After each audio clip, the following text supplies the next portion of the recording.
शांति।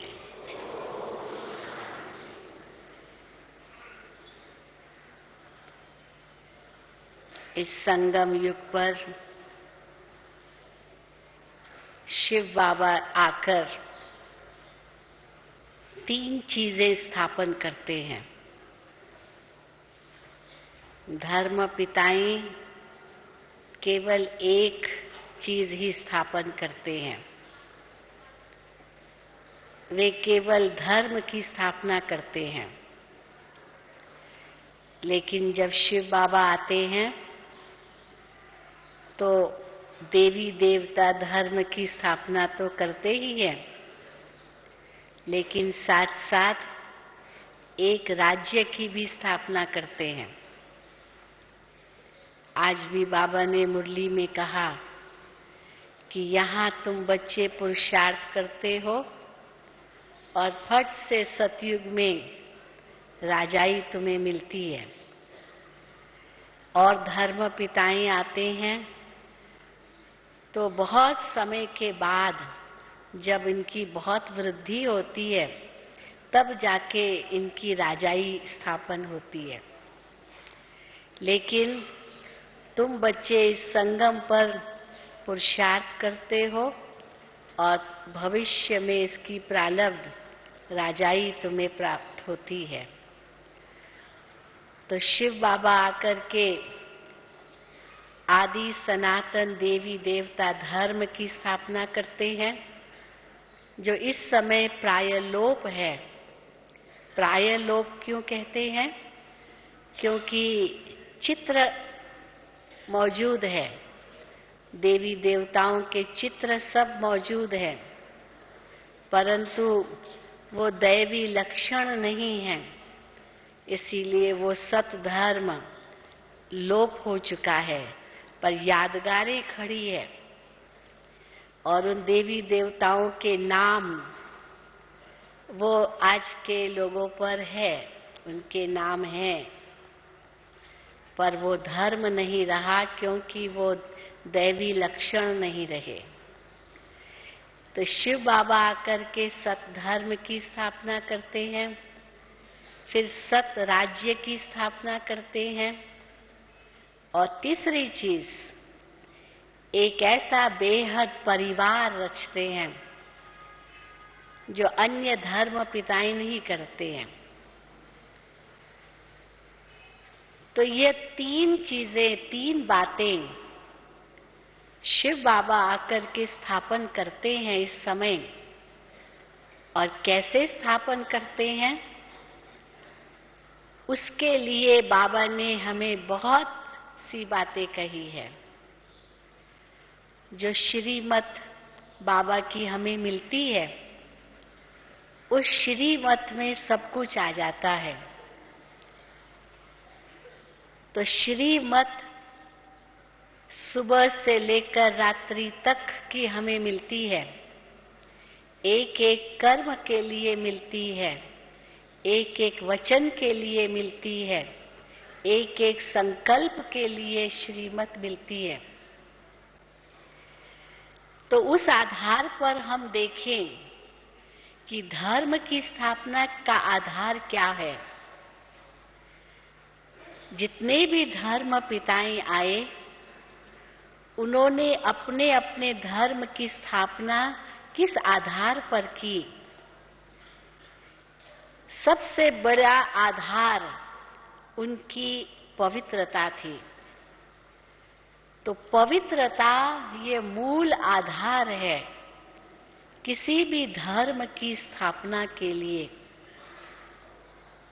Christ आए, उनके साथ जो उनके अनुयायी थे वो सब पवित्र थे। महात्मा बुद्ध आए, उनके साथ जो उनके अनुयायी थे उन्होंने अपना जीवन पवित्र जीवन व्यतीत किया।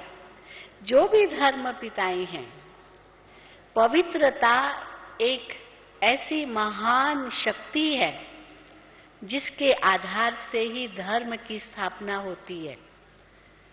चाहे कितने भी मठ पंथ स्थापन हुए, कई मठ पंथ आजकल चल पड़े हैं, लेकिन हर एक मठ पंथ की भी स्थापना पवित्रता के आधार पर होती है। तो जितना भी आप देखेंगे सृष्टि के कल्प वृक्ष में जो अलग अलग शाखाएं बनी धर्मों की, और अभी कलयुग में अनेक छोटी छोटी शाखाएं, मठ, पंथ आदि आदि, इन सब का आधार पवित्रता है। जिसने स्थापन किया पवित्रता के आधार पर किया, और फिर भले वो सतो स्थिति से रजो में आए, तमो में आए, वो आगे की बात है। लेकिन धर्म की स्थापना में पवित्रता बहुत ही आवश्यक है। तो बाबा भी हम बच्चों को यही कहते हैं। इसलिए जब यह इस ईश्वरीय विश्वविद्यालय की स्थापना हुई तो बाबा ने सबको पवित्रता का व्रत दिलवाया, ब्रह्मचर्य में रहने का व्रत दिलवाया, और हर एक ने प्रतिज्ञा की। हालांकि उस प्रतिज्ञा के बाद बहुत सारा विरोध हुआ। बाबा को कई कहते थे, बाबा ये क्या, आप अगर ब्रह्मचर्य में रहते हो तो ठीक है, आपकी तो आयु हो चली है, 60 वर्ष तो हो चले हैं, लेकिन ये जो छोटी छोटी कन्याएं हैं, कुमारियां हैं, माताएं हैं, अभी उन्होंने दुनिया तो देखी नहीं है, और आपने इन्हें ये कैसा व्रत दिला दिया कि इनको ब्रह्मचर्य में रहना है, पवित्र रहना है। तो ब्रह्मा बाबा कहते थे, बच्चे ये मैंने नहीं कहा है, मुझे भी क्या पता था, मैं भी तो गृहस्थी था, मेरी भी तो रचना है, परिवार है, सब मेरे साथ है। परंतु जब शिव बाबा ने मुझे भी कहा कि हे बच्चे तुम्हें पवित्र बनना है, योगी बनना है, तो मुझे भी पता चला कि पवित्रता कितनी ऊंची चीज है, नहीं तो गृहस्थ में क्या पता चलता है। तो इसीलिए ये शिव बाबा का कार्य है, और सबसे पहले जो हमारा सबसे बड़ा नियम इस ईश्वरीय विश्वविद्यालय का है वो है ब्रह्मचर्य का पालन। इसीलिए कितना भी विरोध हुआ, कितने भी विघ्न आए, अभी तक भी उसके लिए कितने विघ्न आते हैं। कई लोग कहते हैं कि आप लोगों का ज्ञान तो बहुत ऊंचा है, परंतु ये जो आप ब्रह्मचर्य की बात करते हो ये भी अच्छी नहीं लगती, ये ठीक नहीं है, आप ये हटा दो, ये नियम हटा दो, तो देखो आपके पास लाखों आ जाएंगे, इतने आ जाएंगे। जैसे और गुरुओं के पास जाते हैं, बहुत जाते हैं, बड़ी बड़ी सभाएं लगती है उनकी, तो आपके पास भी ऐसे ही आ जाएंगे। अभी तो 100 हजारों में आते हैं, फिर तो लाखों में आएंगे। तो बाबा कहते, बच्चे हमें कोई यहाँ आकर क्वांटिटी नहीं जमा करनी है लाखों की, यहाँ तो सत धर्म की स्थापना हो रही है, और उसमें पवित्रता है मुख्य नियम। फिर उसके बाद हम देखें दूसरी बात, जो शिव बाबा इस समय आकर के राज्य की स्थापना कर रहे हैं, जो देवी देवताओं का एक राज्य होगा उस सत्युग की दुनिया में, श्री लक्ष्मी श्री नारायण सारे विश्व पर राज्य करेंगे, उसका आधार क्या होगा? वहां थोड़ी जाकर के उसके लिए राजाई लेंगे। बाबा कहते यहां ही ये पुरुषार्थ है। तो वो पुरुषार्थ क्या है जिसके आधार से हम वहां राजाई लेंगे? उसके लिए भी बाबा कहते हैं कोई महाराजा महारानी बनेंगे, कोई राजा रानी बनेंगे, कोई प्रजा बनेंगे, कोई दास दासी बनेंगे, कोई महाराजा महारानी के दास दासी होंगे, कोई राजा रानी के होंगे दास दासी, कोई प्रजा के दास दासी होंगे, और कोई तो दास दासी के भी दास दासी होंगे। क्योंकि ये सब जैसे अभी भी कलयुग की दुनिया में हम देखते हैं। हम अमेरिका में गए थे तो वहां पर हमने देखा किसी घर में गए तो उनके पास जो सर्वेंट आती थी हफ्ते में एक ही दिन आती थी, क्योंकि वहां तो ऐसे सर्वेंट्स होते ही नहीं है, हर एक को अपना अपना करना पड़ता है। लेकिन बड़े रईस थे तो उनके पास हफ्ते में एक दिन सर्वेंट आती थी और एक ही दिन सारा सब कुछ मशीनों से सब होता है, सफाई पोताई माना जो कुछ भी ये कारपेट साफ करना, सब कुछ साफ करना, एक हफ्ते में एक बार, एक दिन, पूरा दिन, कपड़े धोना, सब कुछ। तो हमने देखा वो अपनी गाड़ी में आई, कार लेकर के आई। तो हमने कहा वाह, ये तो नौकर और कार में आई। तो वो बताए कि हमारे भी घर में नौकर है, वो हमारे घर का काम करते हैं, हम इनके घर का काम करते हैं। तो देखो, नौकर के भी नौकर होते हैं, नौकर के चाकर होते हैं, चाकर के चौकर होते हैं, ऐसे हिंदी में ये शब्द आते हैं। तो सतयुगी दुनिया में भी तो ऐसे ही होगा जो बाबा कहते हैं। हालांकि हर एक अपने आप को देवी देवता कहलाएगा। जैसे यहाँ भी भारत में बाबा कहते हैं सभी भारत के नागरिक हैं। फिर कोई तो पदमपति है और कोई तो बेचारा जिसको रोटी भी खाने को नहीं मिलती, लेकिन वोट तो देने का तो अधिकार उसको भी है ना? वो भी है, चाहे कितना भी गरीब क्यों ना हो। तो इसी प्रकार इस समय शिव बाबा आकर के जो एक राज्य की स्थापना करते हैं, उस राज्य की स्थापना के का आधार क्या है? आप देखेंगे जितने भी राज्य स्थापन हुए हैं या देश स्थापन हुए हैं, उनका आधार क्या होता है? भारत पहले अंग्रेजों के राज्य में था, अंग्रेज ही यहाँ रूल करते थे। परंतु जब भारत को स्वतंत्रता मिली और स्वतंत्रता मिलने के बाद फिर भारत गणतंत्र बना, रिपब्लिक बना। वो किस आधार पर बना? जब भारत का अपना संविधान बना, कॉन्स्टिट्यूशन बना, और उस संविधान में जो भारत में नियम लागू होंगे, जो कुछ भी कानून होगा, कैसे यहाँ के नागरिकों को कर्म करने हैं, क्या कानून में का पालन करना है, वो सब निर्धारित हुआ। और उसके बाद ही जब वो संविधान तैयार हुआ और 26 जनवरी 1950 को भारत देश गणतंत्र बन गया और हमारी सारी पार्लियामेंट बनी, प्रेसिडेंट बना, प्रधानमंत्री बना, ये सभी बने या जो भी, तो उसके आधार से सारा कारोबार उनके हाथ में आ गया। लेकिन ये राज्य कैसे स्थापन हुआ? जब संविधान बना, एक कॉन्स्टिट्यूशन जिसमें लॉज एंड बायलॉज, जिसमें नियम, मर्यादाएं, डिसिप्लिन्स, प्रिंसिपल्स, ये सारी बातें आती है कई आर्टिकल्स के रूप में।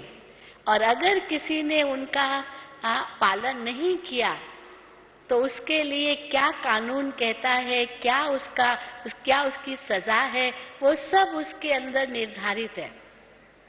कैसे चलना है इस देश में, वो सारा उस संविधान के अंदर है। तो हम देखें कि जो सतयुगी राज्य भी स्थापन होगा, उस राज्य की स्थापना में क्या क्या हमारे नियम होंगे, क्या हमारी धारणाएं होंगी, वो सब भी तो यहीं से आरंभ हो रहे हैं।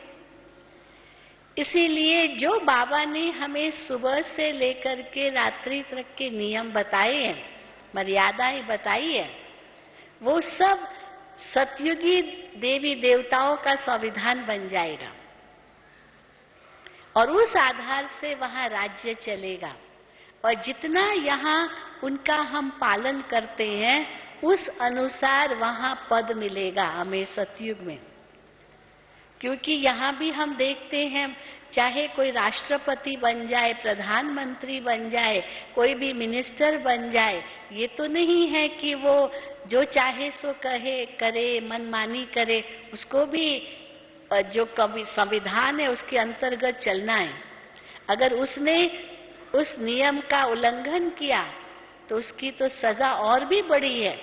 छोटों की तो चलो फिर भी थोड़ी सजा होगी, माफ हो जाएगी, पर किसी बड़े ने किया जिसके ऊपर कितनी बड़ी जिम्मेदारी है, और वो जब भी कोई पोस्ट उसे मिलती है तो उसके लिए पहले वो प्रतिज्ञा करता है कि मैं भारत का सेवक होकर के रहूंगा। और अगर उसने कुछ ऐसे विरुद्ध किया संविधान के, तो उसकी सजा तो और भी भारी है। तो बाबा भी हम बच्चों को कहते हैं, जो हमें श्रीमत मिलती है मुरली में, उसमें हमारे जो नियम है और मर्यादाएं हैं, दो प्रकार के हैं। मर्यादाएं हैं सुबह से लेकर रात्रि तक के डिसिप्लिन्स। अमृत वेले उठना है, सतयुग में भी सब अमृत वेले ही उठेंगे ना, ये थोड़ी है कि कोई लेट उठेंगे, अमृत वेले ही उठेंगे। वो भी भले वहां कोई योग नहीं करेंगे लेकिन उठेंगे तो जल्दी ना। जो बाबा कहते हैं प्रकृति आपकी रचना है, वो बाद में उठे, रचयिता तो पहले उठेगा ना। माँ पहले उठेगी, बच्चे बाद में उठे। ये नहीं कि बच्चे पहले उठ जाएं और माँ बाद में उठे। तो जो प्रकृति है, सूर्य है, पक्षी है, पौधे हैं, वो सूर्य उदय होने से सब उठते हैं या पक्षी उसके पहले उठते हैं। तो जो मनुष्य है वो तो उनसे भी पहले उठेंगे ना, क्योंकि वो रचयिता है, वो बाकी तो प्रकृति रचना है। तो इसीलिए सुबह से लेकर के रात्रि तक की जो मर्यादाएं हैं वो बाबा ने हम बच्चों को दी है। खाओ तो कैसे खाओ, विचरण करो तो कैसे करो, तो आहार, विहार, व्यवहार, सारा सब कुछ हमारी मुरली में बाबा देते हैं। इसमें कोई भी ये नहीं कह सकता है कि हमें तो मालूम ही नहीं है। तो ये सारे जो नियम हैं, ये मर्यादाएं हैं, और जो नियम है मुख्य बाबा ने 4 हमें दिए हैं। वो नियम है हमारे, जिसको कई बार हम देखते हैं मिलिट्री में ऑर्डिनेंस होता है। अगर वो ऑर्डिनेंस का पालन नहीं किया तो बहुत भारी सजा है। तो यहाँ भी बाबा ने हमें 4 मुख्य नियम दिए हैं। ब्रह्मचर्य का पालन, सत्संग, अन्न की शुद्धि और दैवी गुणों की धारणा, ये 4 हमारे मुख्य नियम हैं। जो पिलर्स दिखाते ना, योगी बैठा है और उसके 4 नियम दिखाए हैं जिस पर वो विराजमान है। और तो ये नियम हो गई, और सुबह से लेकर रात्रि तक की मर्यादाएं हैं। भले कोई कहे कि ये बंधन लगता है, लेकिन इसी बंधन में मुक्ति है। देखो, नदी अपने तट के आधार पर चलती है तो कितना अच्छा लगता है, लेकिन अगर वो अपना नियम तोड़ दे या अपनी मर्यादा तोड़ दे तो देखो कितना नुकसान करती है नदी। सागर भी अपना स्थान से हट जाए तो कितना नुकसान होता है। अगर कोई भी नियम मर्यादा में रहते हैं तो वास्तव में सबके लिए लाभ है। तो बाबा ने भी जो हम बच्चों को नियम मर्यादाएं दी है उसमें हमारा ही लाभ है। लेकिन कई बच्चे कहते हैं कि जैसे बंधन लगता है, अमृत वेले उठना बंधन लगता है। बाबा कहते हैं ये बंधन नहीं है, यही मुक्ति का आधार है। अगर हम इसमें बंधन समझेंगे तो फिर मुक्ति का अनुभव नहीं कर सकेंगे। शुद्ध अन्न सेवन करना है, ये बंधन लगता है। कहाँ जाते हैं, कैसे खाएंगे, क्या करेंगे, बंधन लगता है। लेकिन ये बंधन नहीं है, यही जीवन मुक्ति का आधार है। इसको अगर हम गहराई से सोचेंगे तो ये बंधन ही हमें मुक्त करेगा। और अगर हम बंधन समझते हैं और समझते फ्रीडम, इंडिपेंडेंस, लिबर्टी या स्वतंत्रता, तो हम जो चाहे सो करें, कोई हमें रोके नहीं। लेकिन वो जो स्वतंत्रता है वो स्वतंत्रता नहीं है, वो स्वच्छंदता है। कितना अंतर है इन दो शब्दों में, स्वतंत्रता और स्वच्छंदता। कोई व्यक्ति कहे मैं तो स्वतंत्र हूं, मैं जो चाहूं सो करूं, खाऊं पियूं, शराब पीऊं, सिगरेट पीऊं, नाचूं गाऊं, चिल्लाऊं, गुस्सा करूं, लड़ूं, मारूं, जो चाहूं सो करूं, मुझे कोई रोक नहीं सकता। अच्छा, कोई नहीं रोक सकता तो क्या होगा? ये आतंकवादी क्या करते? कोई हमें रोक नहीं सकता, बस बंदूकें चला दी, बस बस बस, ठा ठा ठा ठा ठा ठा, कितनों की जान ले ली। अब बंबई का किस्सा सुना ना, आखिर उनका नतीजा क्या हुआ?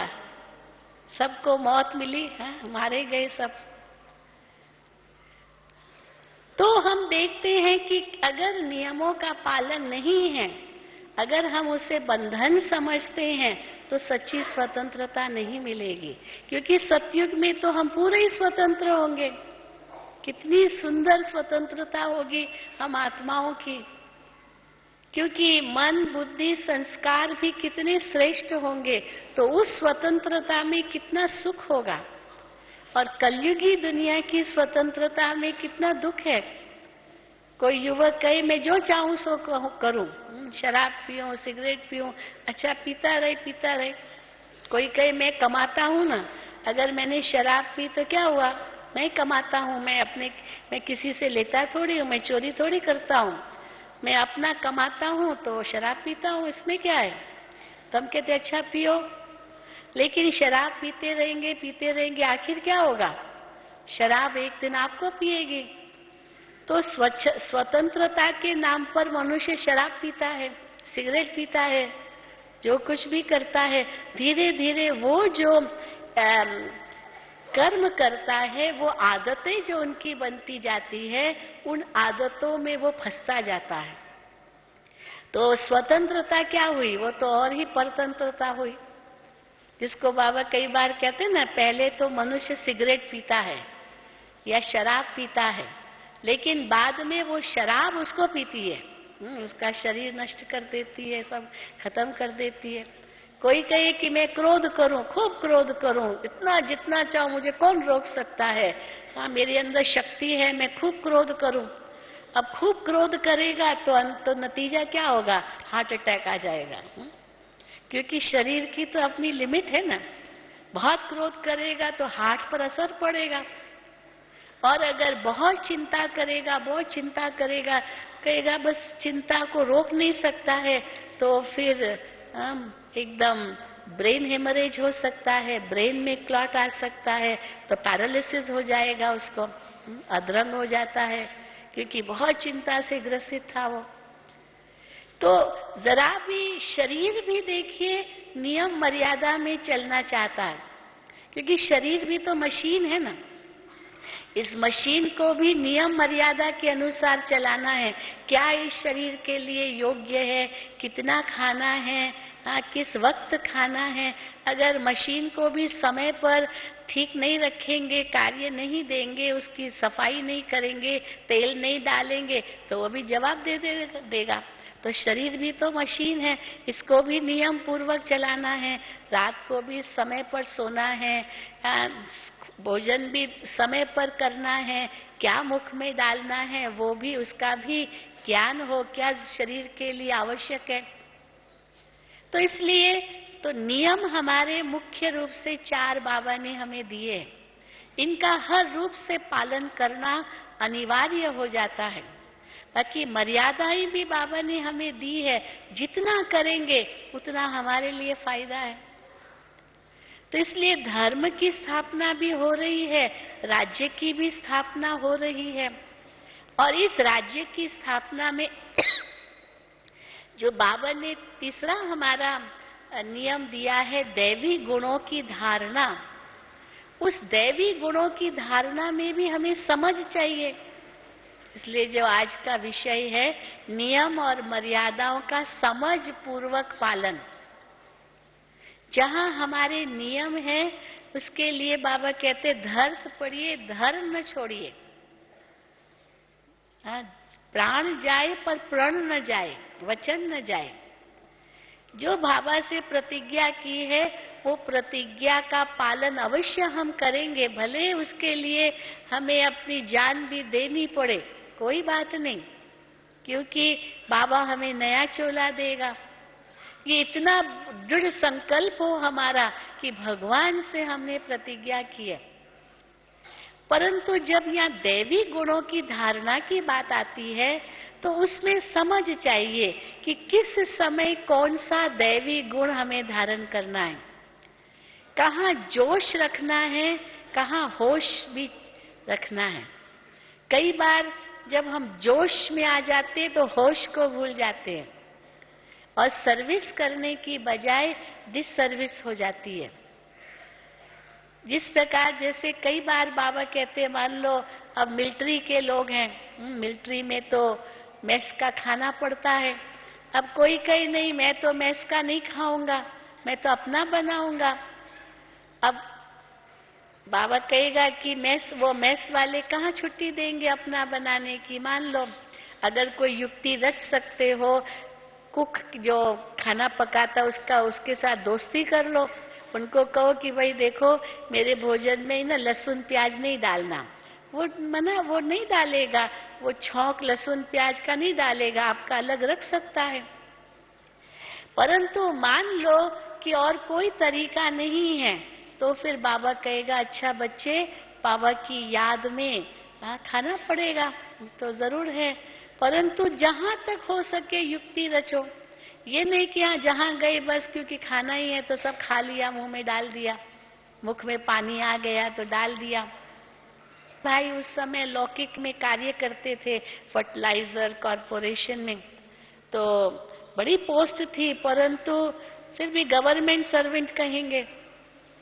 तो जब ब्रिजमोहन भाई बाबा के पास गए साकार में और बाबा से पूछा कि बाबा क्योंकि कई हमारे अफसर हैं, हमारे से बड़े हैं, तो वो हमें बुलाते हैं तो हमें चाय की ऑफर करते हैं, तो बाबा मैं चाय पीऊं या न पीऊं, क्या करूं, नहीं पीऊंगा तो लोग मुझे नौकरी से निकाल देंगे। तो बाबा ने कहा नहीं बच्चे कोई बात नहीं, आप भले चाय पी सकते हो, बाबा को याद करके, अगर कोई ऐसा प्रसंग है जरूरी है तो कोई बात नहीं, बाबा को याद करके पी सकते हो। तो ब्रिजमोहन भाई को तो श्रीमत मिल गई कि हाँ कोई आवश्यक हो मना नहीं करना होता है, संगठन के अंदर भले पी लो क्योंकि तुम नौकरी करते हो। अब उसके वे रमेश भाई ने सुन लिया, तो रमेश भाई ने बाबा को कहा कि बाबा मेरे भी क्लाइंट्स आते हैं, मैं भी उनके पास जाता हूँ, मुझे वो अपने घर में बुलाते हैं, चाय की ऑफर करते हैं, तो मैं पीऊं? बाबा ने कहा बिल्कुल नहीं। तो उसने कहा ये क्या बाबा, आपने उनको तो छुट्टी दी और मुझे आप कहते हो बिल्कुल नहीं। तो बाबा ने इसका अर्थ बताया कि देखो बच्चे आप तो मालिक हो, आप तो किसी के नौकर नहीं हो, कोई गवर्नमेंट जॉब नहीं है आपका, आप तो मालिक हो। अगर आप अपने क्लाइंट के पास भी जाएंगे और चाय भी नहीं लेंगे तो लोग आपके प्रति बहुत बड़ी रिस्पेक्ट रखेंगे कि देखो ये हमारा जो वकील है ये बहुत ही मर्यादा वाला व्यक्ति है, ये सच्चा व्यक्ति है, और आपको अपना वकील और ज्यादा बनाएंगे क्योंकि आप सच्चे सत्यता के मार्ग पर हो, आप नियमों के पक्के हो और आपके अंदर बहुत डिसिप्लिन है, बहुत मर्यादाएं हैं। इसीलिए क्योंकि आपका जीवन मर्यादा पूर्ण है तो आपको वो बहुत रिस्पेक्ट देंगे, और अगर आप चाय लेंगे अपने नियम को तोड़ देंगे तो और ही समझेंगे ये तो जैसे और वकील है ना वैसे ये भी है। तो इसीलिए देखिए उनके न पीने में फायदा है और उनके पीने में फायदा है। अभी नियम तो दोनों के लिए, लेकिन वो मर्यादा जो बताई कि समय स्थान परिस्थिति व्यक्ति वातावरण इन सब के आधार पर परिवर्तन तो करना ही पड़ेगा, फ्लेक्सिबल भी रहना पड़ेगा। भाई चलो शादी में जाना है, हम कुछ नहीं खाएंगे तो ये कहेंगे ये क्या शादी में आए और कुछ नहीं खाएंगे, अच्छा फ्रूट ले लो, जूस ले लो, मना थोड़ी है, सलाद ले लो, कई चीजें रखी रहती है, खाली पका हुआ खाना थोड़ी होता है। तो अगर हम उस रूप से ले भी लेते हैं तो मना तो है नहीं। अब शादी के प्रसंग में आप बिल्कुल सिंपल रहेंगे, आप फैमिली में रहते हैं और शादी में जाएंगे बिल्कुल कुछ नहीं पहनेंगे, नहीं नहीं मैं तो कुछ नहीं पहनूंगी, तो लोग समझेंगे कि देखो कितना जिद कर रही है, भले पहनो ना, बाबा कहाँ मना करते हैं। सतयुग में तो बहुत सजेंगे हम लोग, हम कोई सन्यासी तो है नहीं।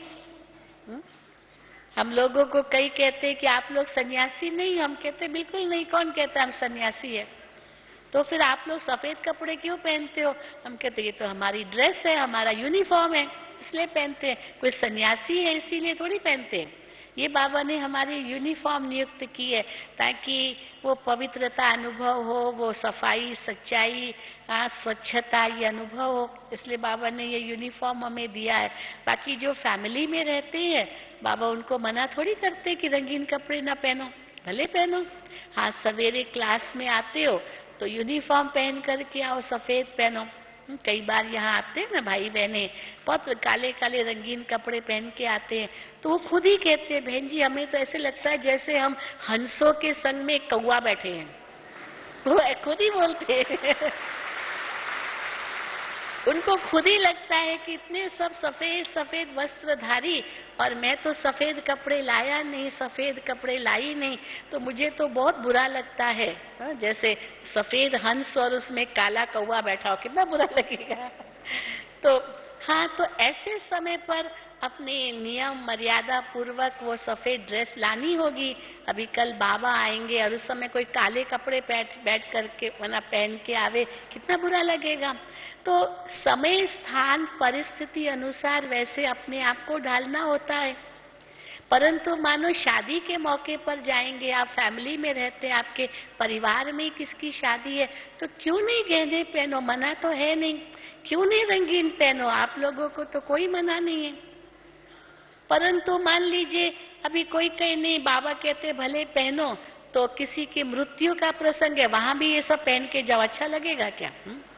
तो वहां तो सिंपल जाना होता है। तो इसीलिए समय स्थान परिस्थिति अनुसार कैसे हमें अपने आप को फ्लेक्सिबल रखना है, मोड़ने की शक्ति हमारे अंदर हो, ये बहुत आवश्यक है। तो जिसमें जैसे हम देखते हैं दैवी गुणों में, जितने भी दैवी गुण हैं, कई ऐसे दैवी गुण हैं जो बिल्कुल एक दो के ऑपोजिट है। जैसे मान लीजिए गंभीरता, ये भी एक दैवी गुण है। दूसरा गुण है हर्षित मुक्ता, वो भी दैवी गुण है। अब कोई कहे कि बस बाबा कहते हैं ना गंभीर रहो तो बस मुस्कुराना भी नहीं, चुप, ये थोड़ी गंभीरता है। गंभीरता का मतलब होता है कि अंदर में हर बात की गहराई में जाओ, बाबा के ज्ञान की गहराई में जाओ। जहां हमें बोलना नहीं है वहां हम चुप रहें। क्या जरूरत है बोलने की? कई बार मुख से दो शब्द निकाल देते हैं तो कितना वातावरण बन जाता है। तो उस वातावरण को न बनाए, उसके लिए चुप रहना ठीक है, गंभीर रहना ठीक है। यहाँ की बात वहां, वहां की बात वहां, जरूरत नहीं है। हाँ, गंभीर रहना आवश्यक है। परंतु जहाँ अच्छा हल्का मौका है, प्रसंग है, वहां पर क्यों नहीं हर्षित रहो, खुश रहो, मुस्कुराओ। हाँ, जोर जोर से भी हंसना ठीक नहीं है। मम्मा हमेशा कहती थी जोर जोर से जो हंसता है ना, वो तो जैसे राक्षस, हाँ रावण, ये माया का रूप है। और जोर जोर से हंसना, वो रावण दिखाते हैं ना पिक्चरों में, रामायण में, कितना जोर जोर से हंसते हैं ये सब असुर लोग। और देवताएं कैसे हैं? शांत, शीतल, मुस्कुराना। राम और रावण के अंतर का बताए ना, तो राम की स्थिति कैसी, रावण की स्थिति कैसी। तो मुस्कुराना भी है, तो जहां मुस्कुराना है और चलो थोड़ी हंसी भी आ गई तो बुरा नहीं है, लेकिन किसी की का कटाक्ष करके हंसना ये जरूर बुरा है। तो कोई कहते मैं तो हंस रहा हूं ना, बाबा तो कहते ना हर्षित मुख रहो, लेकिन कैसे हंस रहे हैं? किसी का कटाक्ष करके हंस रहे हैं। तो किसी का कटाक्ष करके अगर हंस रहे हैं, ये तो विकार हो जाएगा। तो हर्षित मुक्ता तो अच्छी चीज है, लेकिन गंभीरता भी एक दिव्य गुण है। बाबा कहते हैं कभी बालक बनो, कभी मालिक बनो। तो मालिक कहाँ बनना है, बालक कहाँ बनना है? बालक सो मालिक बनना है। जहाँ संगठन है वहां तो बालक बनना होता है। ये हो नहीं सकता कि मैं जो चाहूं वही होना चाहिए। संगठन है, सबका सुनना पड़ता है, सबका मानना पड़ता है, कई बातें देखनी पड़ती है। परंतु जहां स्वयं का पुरुषार्थ है वहां मालिक बनो, आपको कौन रोक सकता है? अमृत वेले योग लगाओ, मुरली पढ़ो, जो कुछ भी आपके अंदर की धारणाएं हैं वो अपनाओ, आपको कोई रोकेगा नहीं। पर जहां संगठन में कोई कार्य करना है वहां सबके अनुसार चलना पड़ेगा। पर कोई कहे नहीं मैं तो मालिक हूं, मैं जो चाहूं सो करूं, तो बाबा कहते वो स्वतंत्रता नहीं है, वो स्वच्छंदता हो जाती है। तो जहां अपनी अंतर की धारणा है वहां आप मालिक बनो। पर जहां संगठन में है वहां बालक बन जाओ। तो इसीलिए जितने भी हमारे दैवी गुण हैं, वो कई गुण बिल्कुल एक दो के ऑपोजिट है। कहाँ हमें सहन करना है और कहाँ हमें सामना करना है। ये भी नहीं कि हर चीज सहन करनी है। हाँ, कई लोग कहते हैं ना, क्या हम सहन ही करते रहे, सहन ही करते रहे, कितना सहन करेंगे। अवश्य सहन करने की भी हद तो होती ही है, क्यों नहीं हद होती है। अब आप कोई इलास्टिक बैंड ले लें और उसको खींचते रहेंगे, खींचते रहेंगे, खींचते रहेंगे, कहाँ तक वो इलास्टिक बैंड खींचता रहेगा। फिर उसकी अंदर की जितनी रेजिस्टेंस होगी, अंदर की आंतरिक शक्ति, उस अनुसार वो खींच लेगा अपने आप को। पर जैसे ही उस शक्ति से ज्यादा बाहर का फोर्स होगा, टूट जाएगा। इसलिए उसकी अंतर तक खींच लिया तो ठीक है, फिर वापस आ जाएगा, पर उससे ज्यादा खींच लिया तो टूट जाएगा। तो हम कहां तक सहन करें, अवश्य उसकी लिमिट है, ऐसे नहीं कि लिमिट नहीं है, परंतु हम इतना भी न सहन करें। जैसे हम देखते हैं दुनिया के अंदर अभी तो फिर भी बहुत परिवर्तन आ गया है, सरकार ने बड़े कानून बना दिए हैं। पहले तो पति मारता था, फला कोई मारते थे, बेचारी हमारी माताएं अबलाएं सहन करती जाती थी, किसी को कुछ कहती नहीं थी। पति ने, सास ने, ससुर ने, देवर जेठ ने या का ने दहेज ले आओ, दहेज ले आओ, बेचारी माँ बाप को भी कैसे कही सहन करती गई और आखिर एक दिन उसको जिंदा जला दिया। अब ये तो इसका पागलपन है, क्यों सहन किया इतना। इसलिए आप देख रहे हैं ना कि आजकल नारियों के लिए भी बड़े कानून बनाए हैं कि अगर कोई घर में इस प्रकार कोई हाथ चलाता है, कुछ आपको अधिकार है कि आप FIR दर्ज करा सकते हो, आप ये कंप्लेन कर सकते हो पुलिस में, जरूर कर सकते हो, केस भी कर सकते हो, अधिकार है। नारी शक्ति को इस समय ये अधिकार मिला हुआ है।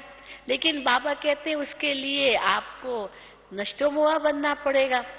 अगर मोह के कीड़े होंगे तो फिर डरते रहेंगे। किसी को अधिकार नहीं है कि किसी पर हाथ चलाए, बिल्कुल अधिकार नहीं है। वो केस कर सकता है। तो पहले कैसे, बस भाई किस लिए, कैसे उसका बहु दहन हो गया, इतना सहन किया उसने, फिर किसी को बताया भी नहीं, न माँ बाप को बताया, न पड़ोसी को बताया, न पुलिस को रिपोर्ट किया कि मेरे जीवन पर खतरा है, किसी को कुछ नहीं कहा, सहन करती गई। और एक दिन जब उसका दहन हो गया, उसको जिंदा जला दिया, फिर जब पूछताछ हुई तो कोई एविडेंस ही नहीं है, कोई प्रमाण ही किसी के पास नहीं है, किसी को बताया नहीं, तो वो छूट जाते हैं। नहीं तो आजकल ये कानून बना है कि अगर किसी भी घर में बहु दहन हुआ और ये हुआ है, भले कोई कितना भी कह दे ये सुसाइड है, उसने सुसाइड किया, लेकिन उसके सारे परिवार वालों को पहले जेल में डालेंगे।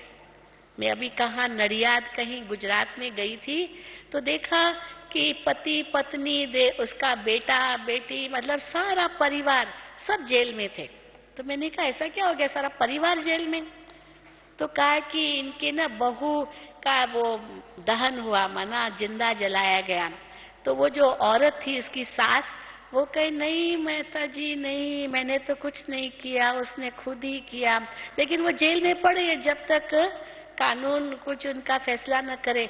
लेकिन वो जो जेलर था वो कहे कि एविडेंस तो कुछ है ही नहीं, उसकी बहू ने किसी को कुछ कहा ही नहीं, तो एक दिन छूट जाएंगे, सब छूट जाएंगे किसी को, क्योंकि इतना सहन कर लिया।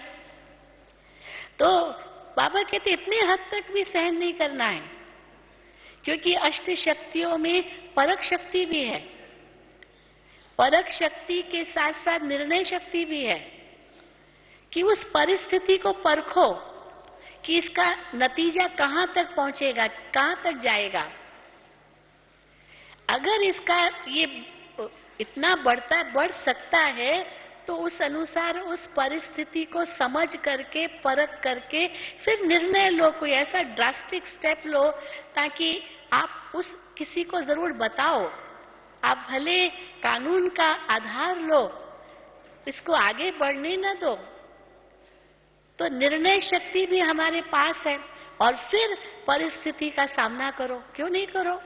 घबराओ मत, डरो मत। लेकिन कई मोह के वश डर जाते, घबरा जाते हैं, फिर सहन करते रहते। तो जहां व्यक्ति है वहां भले सहन करो। अब किसने 2 गाली दी, चलो 2 गाली दी, लगी कहां? कोई बात नहीं। निंदा हमारी जो करे, मित्र हमारा सो, कोई बात नहीं। निंदा की तो कहाँ लगी हमको ये गाली, अंदर तो लगी नहीं ना। मैं एक प्रसंग बताती हूँ। मम्मा के समय में, छोटी थी मैं, तो मम्मा बाबा बॉम्बे में आते थे, तो मम्मा के सामने ये बात हुई।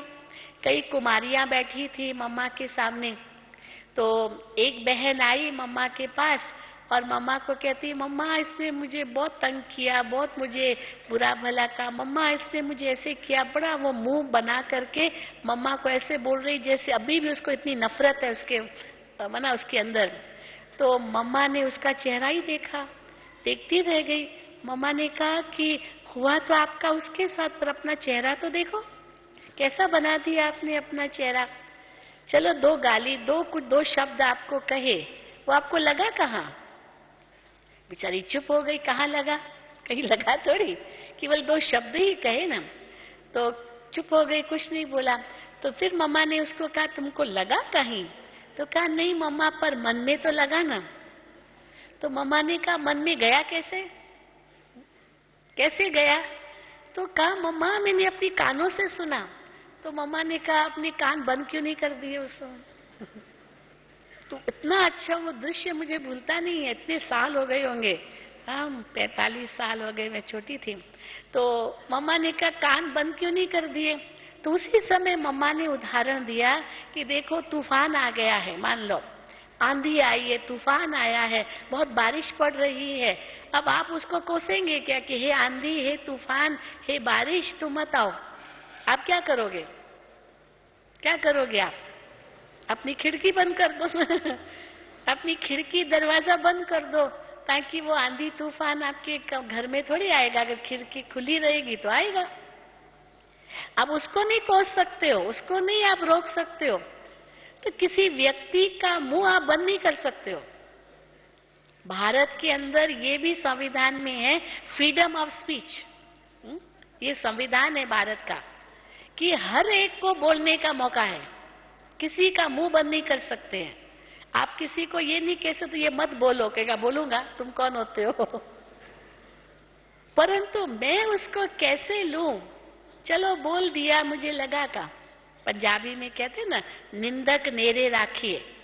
निंदक को अपने नजदीक रखो, क्योंकि वो आपको बताता है कि ये आपकी कमी है, ये आपकी भूल है, आपको ऐसे नहीं करना चाहिए, तो आपकी निंदा करेगा।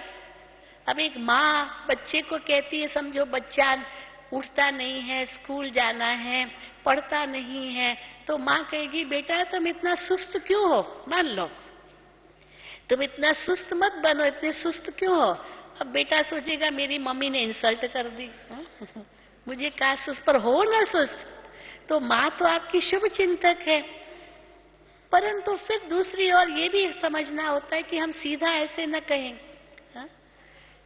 एक बार हम कहीं पढ़ रहे थे, डॉक्टर एपीजे अब्दुल कलाम का एक लेख था, तो उसमें उन्होंने लिखा कि जब वो छोटा बच्चा था, उसकी कजिन सिस्टर थी, वो भी एक ही उम्र के थे, 5-6 साल के। तो दोनों पेड़ की डाली से ना वो जैसे झूला बना करके खेलते ना, तो झूला बनाया हुआ था पेड़ की डाली पर, और वो झूल रहे थे, दोनों झूल रहे थे। तो जब झूल रहे थे तो इनका पिता आया या माँ आई और बड़ी तारीफ की बेटे की, वाह तुम तो बड़े होशियार हो, तुम तो कितना आगे बढ़ रहे हो, तुम तो बहुत अच्छा कूद रहे हो ना, झूल रहे हो, बहुत अच्छा, गुड, वेरी गुड। लेकिन जब उसकी जो कजिन सिस्टर थी, उसकी जब माँ आई ना, अरे तुम गिर जाओगी, तुम गिर जाओगी, तो सचमुच गिर गई सचमुच वो गिर गई, क्योंकि उसको कहा तुम गिर जाओगी, तुम गिर जाओगी, और इसको कहा नहीं तुम गिर जाओगी तो गिर जाओगे। तो क्या है, तो इसने सोचा अंतर क्या हुआ, मैं नहीं गिरा, ये क्यों गिर गई?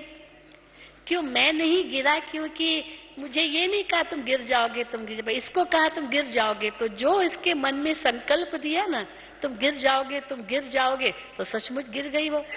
नहीं, छोटे बच्चे थे, कोई बहुत ऊंचा तो नहीं था, ऐसे ही खेल रहे थे। तो कहने का भाव है कि हम भी बच्चों को क्या कहें, कैसे कहें।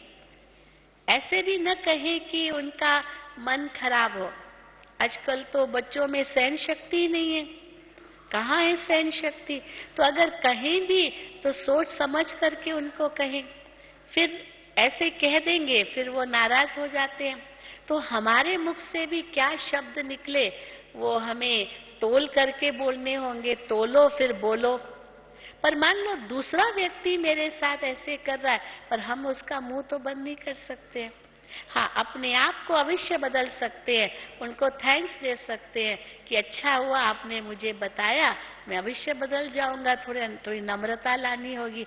ये भी तो अभी अपना अभिमान है ना कि मुझे अपमान महसूस हुआ। तो इसीलिए जहां व्यक्ति है वहां सहन करो, परंतु जहां वो परिस्थिति बन जाए अवश्य उस परिस्थिति का सामना करो। क्योंकि वो जो परिस्थितियां जो मेरे सामने आएगी वो बहुत भयंकर रूप ले सकती है। इसीलिए वो परिस्थिति न मेरे सामने आए न उनके सामने आए, इसीलिए मुझे अपने आप को परिवर्तन करना ही होगा, कुछ स्टेप लेनी पड़ेगी। तो कहाँ मुझे सहन करना है और कहाँ मुझे सामना करना है। जीवन की कई ऐसी परिस्थितियां आएगी, हमें सामना करना ही पड़ता है। हम उसको रोक तो नहीं सकते हैं। अगर ऐसे नहीं होता था तो ये नहीं होता था, ये नहीं करते तो ये नहीं होता था। अब हो गया तो अब क्या करना है, आगे क्या करना है, उसको तो नहीं रोक सकते। वो तो बात तो हो गई। इसीलिए या तो ड्रामा हमें समझना होगा या तो फिर बिंदु लगाना होगा, अपने आप को चेंज करना होगा। पर ये सारे जो दैवी गुण हैं, इन दैवी गुणों में, ये नियमों में, इन मर्यादाओं में हमें अपनी परख शक्ति और निर्णय शक्ति अवश्य यूज करनी है। इसको इसलिए सब इस विषय दिया, इनको समझ करके कार्य में लाना।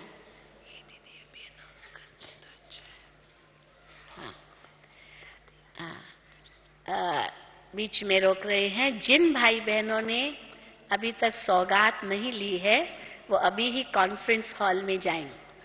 डबल विदेशी और double foreigners also go to the conference hall. If any double foreigners are sitting here, क्योंकि दादी जी 6:30 बजे आ जाएंगे, मैं समाप्त करूंगी थोड़ी देर में। तो इसीलिए उसके पहले ही अगर जिन्होंने भी सौगात नहीं ली है वो सब अभी कॉन्फ्रेंस हॉल में जाएंगे। फिर बाद में जब दादी आ जाएंगे तब कोई नहीं उठेंगे, अभी उठे। हाँ, उठ जाए।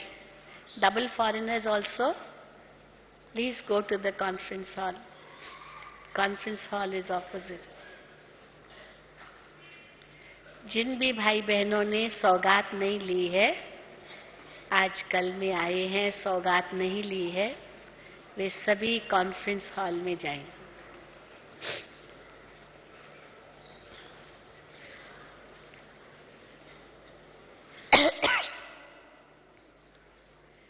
तो इसलिए मैं सुना रही थी कि बाबा ने जो हमें नियम दिए हैं उसमें सोच समझ करके समय अनुसार उसका पालन जरूर करना है।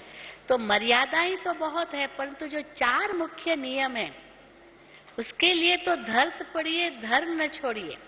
हमने भगवान से प्रतिज्ञा की है कि हम अपने जीवन को पवित्र और योगी बनाएंगे। हम शुद्ध अन्न खाएंगे, हम रोज क्लास करेंगे। चलो रोज क्लास नहीं कर सकते हैं, बहुत दूर रहते हैं, तो मुरली ले लो।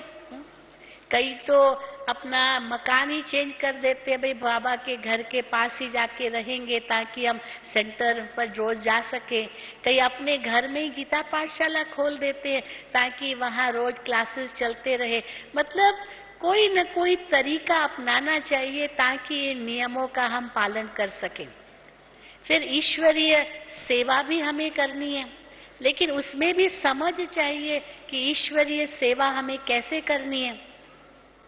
बाबा तो मुरलियों में बहुत सारी बातें कहते हैं ईश्वरीय सेवा करने के लिए, लेकिन वहां हमें देखना होगा।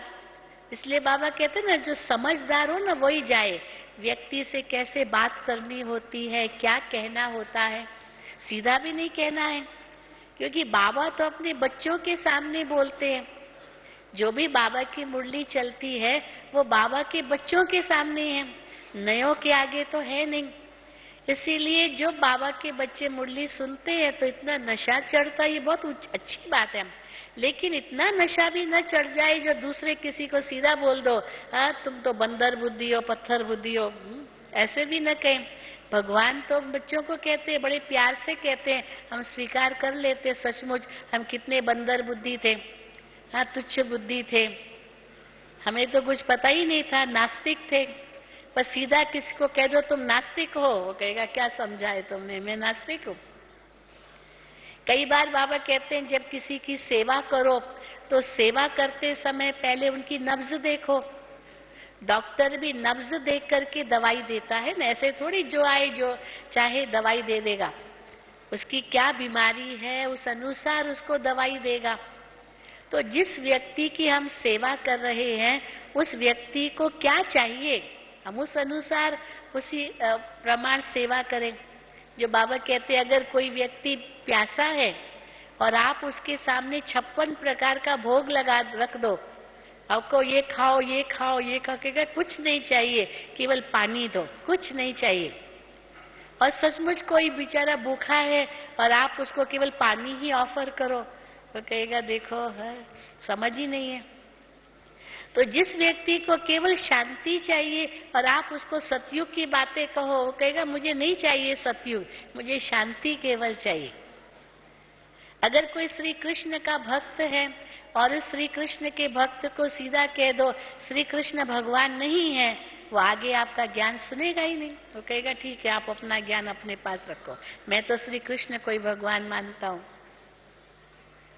परंतु उस समय उसको कृष्ण की सुंदर बातें बताओ, श्री कृष्ण के बारे में बाबा कितनी बातें सुनाते हैं, कितनी उनकी महानता है। आज भी बाबा ने कहा, कल भी बाबा ने कहा, new man of new world, heavenly world का फर्स्ट प्रिंस है। गोल्डन एज क्या क्या, तन और मन आत्मा शरीर दोनों पर कितने पवित्र हैं, तो खूब तारीफ करो, सर्वगुण संपन्न 16 कला संपूर्ण। लेकिन फिर उनको बनाने वाला कौन, ये जरूर भी समझाओ, वो भी जरूर समझाओ, ये नहीं कि नहीं समझाओ। लेकिन सीधा किसी को कह दिया, वो कहेगा मुझे ये ज्ञान नहीं सुनना है। सीधा कह दिया परमात्मा सर्वव्यापी नहीं है, वो आपकी बात क्यों मानेगा। लेकिन आप उनको पहले कहो कि परमात्मा परमधाम निवासी कैसे है, ये पहले उनको बताया, फिर उनको बता सकते हैं कि सर्वव्यापी का अर्थ क्या है और वास्तविकता क्या है। पर पहले उनको परमात्मा का ठिकाना तो बताओ। तो कैसे सेवा करनी होती है ये भी समझना होगा, कहीं सर्विस की डिससर्विस ना हो जाए। इसीलिए बाबा देखो मुरलियों में कई बार आता है, बाबा कैसे महारथी बहनों को भेजते थे कि जाओ बच्चे वहां सेवा करो। उसमें बाबा दादी प्रकाशमणि जी का, दादी मनोहर इंदिरा जी का नाम लेते रहे हैं। बाबा उनको भेजते थे कि जाओ बच्चे वहां सेवा करो। कई बार बाबा ये भी कहते हैं कि जहां पर सेवा नहीं है वहां जाना चाहिए और महारथियों को बुलाना चाहिए। कई समझते क्या मैं नहीं कर सकती हूँ, क्या कर सकता हूँ मैं, क्यों इनको बुलाऊं। लेकिन ये भी निर्माणता चाहिए कि महारथियों को बुलाएं, बड़ों को बुलाएं, तो उसके आधार से सेवा और बढ़ेगी। तो हम देखें कि जो बाबा ने हमें नियम मर्यादाएं दी है उसमें होश भी बहुत जरूरी है, जोश के साथ साथ। नहीं तो केवल अगर जोश होगा और होश नहीं होगा तो जैसे कई बार मिसाल देते ना, बचपन में कहानी पढ़ते थे एक खरगोश और वो क्या कहते टॉर्टोइस की, क्या कहते टॉर्टोइस को, कछुआ। तो खरगोश और कछुआ की कहानी बताते हैं कि दोनों ने कहा हम रेस करेंगे, तो कहा ठीक है करो। तो खरगोश को लगा अरे मैं तो बहुत तेज दौड़ता हूँ, तो खूब जोश आया और बहुत तेजी से दौड़ा। फिर देखा तो बेचारा कछुआ तो बहुत पीछे है, तो उसको वो कहा ठीक है तो आराम करता हूँ, मैं फिर भी दौड़ सकूंगा। और इतनी उसको नींद आ गई और बेचारा कछुआ धीरे धीरे धीरे धीरे बढ़ता गया और वो मंजिल तक पहुंच गया और खरगोश पीछे देखता ही रह गया। तो इतना भी जोश न हो जो माया आपका होश ही उड़ा दे। हाँ, माया का पता ही नहीं चले कि ये माया कैसे बीच में आ गई। तो जोश और होश दोनों का बैलेंस साथ साथ रखो तो देखो कितना सुंदर ये ब्राह्मण जीवन हमारा बन जाएगा। तो मैं 3 बातें कह रही थी कि इस समय शिव बाबा स्थापन कर रहे हैं। एक है धर्म की स्थापना, उसके लिए पवित्रता, ब्रह्मचर्य ये तो अनिवार्य है। उसके लिए कुछ भी करना पड़े, मर मिटना पड़े, लेकिन हम अपने नियम को नहीं तोड़ेंगे, अपनी आत्मा का अकल्याण नहीं करेंगे। और दूसरा, जो राज्य की स्थापना के लिए बाबा ने ये सारी मर्यादाएं दी है, उसके आधार से हमारा पद तय होता है सतयुग में। और तीसरी चीज जो शिव बाबा इस समय स्थापन कर रहे हैं वो है एक ईश्वरीय परिवार, विश्व परिवार। वैसे तो कहा जाता है भाई विश्व एक परिवार है, वसुधैव कुटुंबकम कहते हैं ना। फिर भारत की ये संस्कृति है विश्व परिवार की, प्यारे भाइयों और बहनों, ये भारत में ही कहते हैं, दुनिया के किसी भी कोने में कभी नहीं एड्रेस करेंगे प्यारे भाइयों और बहनों, ये भारत में ही कहते हैं, क्योंकि विश्व कुटुंब है ये धारणा भारत में दी गई है। लेकिन इसका आधार क्या है कि शिव बाबा इस समय वो सच्चा परिवार बनाते हैं। तो जो सतयुगी देवी देवताओं की आत्माएं थी वो कैसे द्वापर युग में आकर के अलग अलग देशों में, राज्यों में, धर्मों में, जातियों में, भाषाओं में बट गए वो सब सारी दुनिया में बिखर गए। सतयुग आदि में तो एक ही परिवार था, लक्ष्मी नारायण महाराजा महारानी, और उस समय उनके साथ जो भी आए 9 लाख की आत्माएं वो सब रॉयल फैमिली की आत्माएं होंगी। फिर धीरे धीरे धीरे धीरे बढ़ते गए, लेकिन उस समय तो सारी रॉयल फैमिली होगी जो 9 लाख श्री कृष्ण के समय आएंगी परमधाम से नई आत्माएं। परंतु वो एक परिवार होगा लक्ष्मी नारायण का। फिर कैसे ये सारे बट गए, अभी वापस आ रहे हैं। तो वापस एक ही परिवार बनने के लिए सब कुछ एक चाहिए। कैसे एक चाहिए, एकता कैसे आएगी? फिर बाबा ने आत्मा का ज्ञान दिया है, परमात्मा का ज्ञान दिया है। ये आत्मा का ज्ञान और परमात्मा का ज्ञान सबको फिर एक कर देता है। फिर बाबा कहते हैं मैं एक ही भाषा में बोलता हूँ। कल भी बाबा की मुरली में था, मैं हिंदी में ही बोलता हूँ। बाबा को इंग्लिश क्यों नहीं आती है? साकार बाबा तो इंग्लिश के शब्द बहुत बोलते थे, अवेक बाप दादा भी बोलते हैं। हमारे अंग्रेज भाई बहने बड़े खुश होते हैं जब बाबा इंग्लिश में बोलते हैं कोई शब्द। इंग्लिश की जो मुरली आती है ना, उस मुरली में जो बाबा ने इंग्लिश में शब्द बोले हैं वो सब आइटैलिक्स में आते हैं, अलग उनकी वो फॉन्ट में आते हैं कि ये बाबा ने इंग्लिश शब्द बोला। इतनी खुशी होती है। बाबा पंजाबी बोलते हैं, बाबा उर्दू बोलते हैं, तो पंजाबी लोग कितने खुश होंगे। बाबा कहते एक ओंकार सतनाम करता पुरुष, बाबा कहेंगे तो बड़ा अच्छा लगता है, खुश होते हैं। सत श्री अकाल बाबा बोलते हैं तो सिख धर्म वाले कितने खुश होते हैं। गॉड फादर कहते हैं, क्रिश्चियन लोग बड़े खुश होते हैं क्योंकि वहां गॉड फादर कहते हैं। तो इसीलिए बाबा तो सर्व धर्म पिताओं का भी पिता है ना, लेकिन फिर भी बाबा ने एक ही भाषा चुनी है, हिंदी। हालांकि बाबा सिंध के थे, तो शिव बाबा की जब प्रवेशता हुई तो बाबा ने सिंधी बोलना तो बंद ही कर दिया। बहनों को हिंदी आती नहीं थी क्योंकि सिंधी बोलते थे, लेकिन बाबा ने इतना स्ट्रिक्ट रूल निकाला कि किसी को भी यज्ञ में सिंधी नहीं बोलनी है, सबको हिंदी बोलनी है। और सिंधी बोली तो पापड़ बंद ऐसे चुटकुले में हंसी में कहते हैं। तो इतनी हद तक हिंदी चलती थी जो हमारी बहनें तो सिंधी भूल गई। भले सिंधी है, एक्सेंट वही है, टोन वही है, लेकिन सिंधी में भाषण नहीं कर सकते हैं। 2 शब्द बोलेंगे फिर हिंदी आ जाती है, क्योंकि बाबा ने एक ही भाषा को जोर दिया ताकि सब समझ सके। विदेशियों को भी कहा कि अगर आपको सतयुग में आना है तो हिंदी सीखो। तो सीखते हैं, कितने विदेशी मधुबन में हिंदी सीखते हैं, क्योंकि सतयुग में आना है तो हिंदी सीखनी पड़ेगी। बहुत अच्छा लगता है उनको, और वो अपने आप को आदि भारतवासी कहते हैं। इसलिए हम आदि भारतवासी है जो सतयुग से आए और अभी अलग अलग देशों में, धर्मों में चले गए। कई तो यहाँ तक बाबा से पूछे, बाबा हमने क्या भूल की जो हम और धर्मों में चले गए और देशों में चले गए? तो बाबा कहते थे बच्चे भूल नहीं की, ये ड्रामा में ऐसे ही नूंद था। अगर आप वहां जन्म नहीं लेते तो उस देश की भाषा कौन सीखता? भारत वाले थोड़ी वहां जाकर के वो भाषा सीखेंगे, स्पेनिश, फ्रेंच, जर्मन आदि आदि। इसलिए आपका वहां जन्म हुआ ताकि आप वो भाषा जानेंगे और वहां आत्माओं की सेवा करके बाबा के पास ले आएंगे। तो ये भी युक्ति रची हुई है ड्रामा के अंदर। तो इसीलिए ये एक ही परिवार बन रहा है और ये एक ही परिवार ट्रांसफर होकर के सतयुग में जाएगा। इसीलिए बाबा कहते 9 लाख तो वारिस चाहिए, क्योंकि सतयुग आदि के 9 लाख वारिस होंगे। बाकी प्रजा तो अपने आप बनेगी। जो त्रेता अंत तक की प्रजा, उसके लिए मेहनत नहीं करनी है, पर 9 लाख वारिस जरूर तैयार करनी है, जो पक्के पक्के ब्राह्मण हो, जो सतयुग के आदि में ब्रह्मा पिता की आत्मा के साथ सृष्टि पर अवतरित हो और सतयुग का राज्य चलाए। तो हम सभी कौन है? आप सभी कौन हो? सभी कौन हो?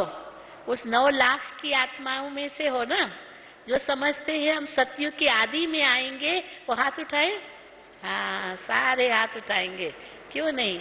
ये नशा रखना है और वो नशा कायम रखना है, परंतु साथ साथ उस नशे के साथ, जोश के साथ होश भी रखना है, ताकि कोई डिससर्विस भी न हो और हर मर्यादा, हर नियम का विधि पूर्वक पालन हो। अच्छा, ओम शांति, ओम शांति, ओम शांति।